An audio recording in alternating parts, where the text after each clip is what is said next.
I'm Selah, and you're watching Selah V with Selah V. Today's guest is a fitness model, personal trainer, fitness instructor, fitness coordinator, competitor. She pretty much does it all. Please welcome Kendall Lou Schmidt. Hello. Hi, thanks for having me. Thanks for being here. Is there anything I missed? I know you have pretty much everything on your fitness resume. Well, if I go through all my checks and cues, on top of the personal training and the group fitness instructing, I am an instructor coordinator for the Silver Sneakers program through HealthWays. I love, yes. And I also am a certification specialist at AFA, which is the Aerobics and Fitness Association of America. Wow, that is, you have literally done it all when it comes to fitness. And I know your major at UC Davis back when you were completing your degree was in physiology and biology. Correct. So the exact title of my major was biological sciences with an emphasis in neurobiology, physiology, and behavior. That's incredible. And does that help you now to train people and to really focus in on the muscle groups for your own training? Absolutely, especially because at least where I primarily work out of, which is Davis, there's a very high level of educated people. You know, I work with a lot of professors, doctors, nurses, and there's a certain level of expertise they expect, but also they want you to know the actual science behind it, not just the application of when I work out, I do this.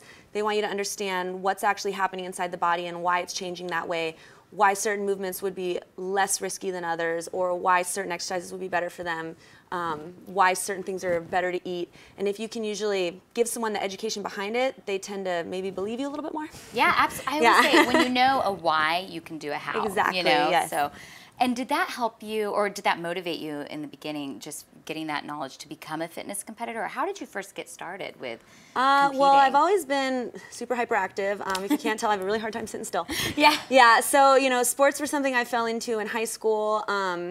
In college, I gave up kind of the competitive side of sports to work at the rec center. Oh, okay. I was an instructor there and a trainer there, and I also did coordinating as the student coordinator for the fitness and wellness program.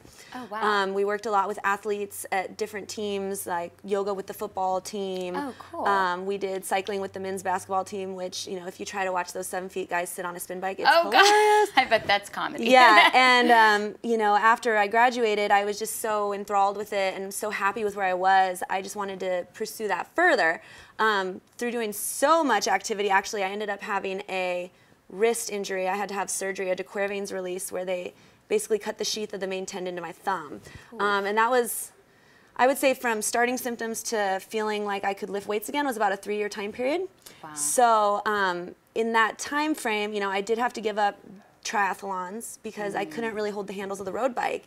And I kind of missed having that looming goal, like, what am I doing this for? Because when you're in a gym all day, you're training all day, it's kind of like, well, what's the point? You know, this is just another day, this is just another workout.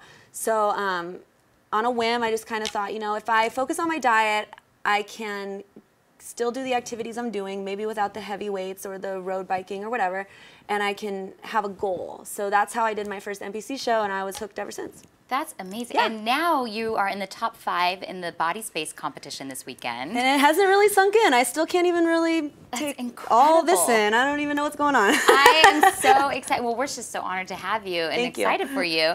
Tell us some of the things you did to prepare for this competition as far as diet and workout. Did you change anything, or how is that? Oh, gosh. I hate to be honest in the fact that I haven't really done much. You're just naturally, and you've kept it up. You've maintained it, so you don't really have to do anything drastic. Yeah, I don't want to make it seem like I don't live the lifestyle, because I do. But the fact is that since I do live the lifestyle, I didn't have to do anything drastic now. Got it. Okay. So I am a very active person between all the group fitness classes I teach and then my own activity, working out on my own. I do have the luxury of indulging maybe more frequently than other people would like to admit. I eat really healthy about 95% of the time, and then the other 5, I'm pretty freaking awful. So that's a very great lesson in moderation. I mean, you're probably working out more than most people, so you can afford that extra 5% of cheating. Right. But still, it's nice to hear that somebody with your physique has yeah. that side. And you know, it's just like anything. If you fit it in, it won't cause like a detrimental throwback in your program. Yeah. It's just managing it well. Since I had this, I can't have this, or if I want to do that, I better do this. So right, balance with Yes. everything. And do you see yourself continuing to compete, and like, what are your future goals as far as competing? You know, that's a great question.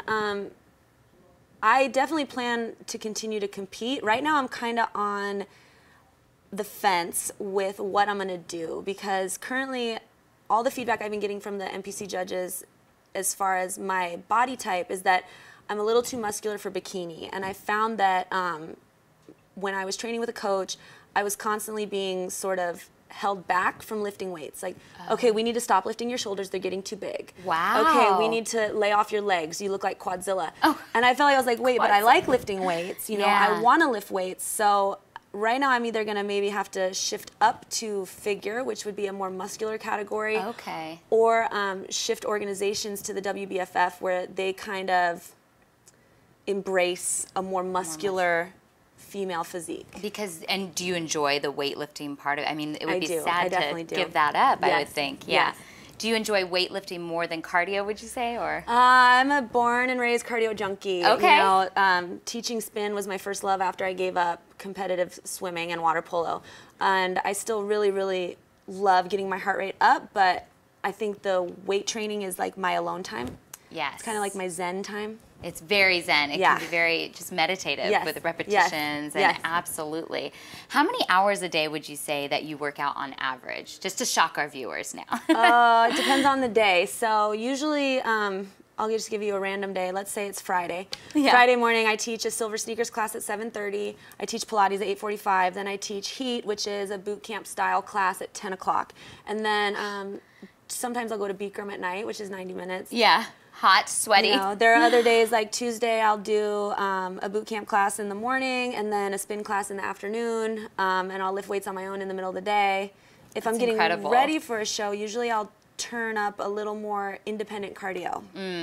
Interval training and stuff like that? No, kind of more like zone out. I'm on the Stairmaster watching Hulu on my phone. I love it. That's what I do. Yeah. So just to burn the extra calories if I need to. But generally I get a lot of my activity through like what I consider fun. Walking the dog. Yeah. Teaching. I love to teach. So that's amazing. I'm exhausted already hearing. Just listening to you is tiring me out. Yeah. That's amazing though.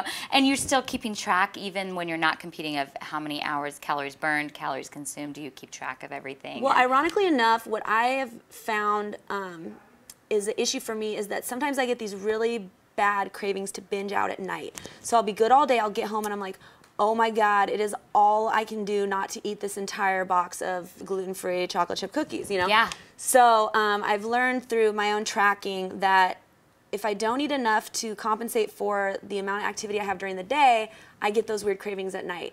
So generally for me, it's more a matter of, am I eating enough, not am I eating too much? I love that, and the tracking really reveals that. Really I know I've found that in my own personal, absolutely. Same thing too with the night. And what is that sinful thing, by the way, that you like to cheat on at night, if there is one thing?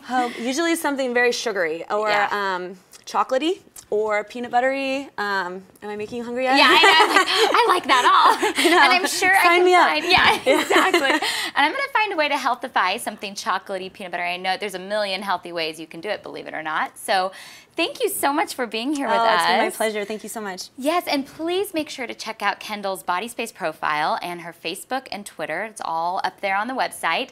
And follow her. And please check out her healthy recipe and playlist at selahvfitness.com. Thank you for joining us. I'm Selah. You're watching Selah V with Selah V on emPOWERme.tv.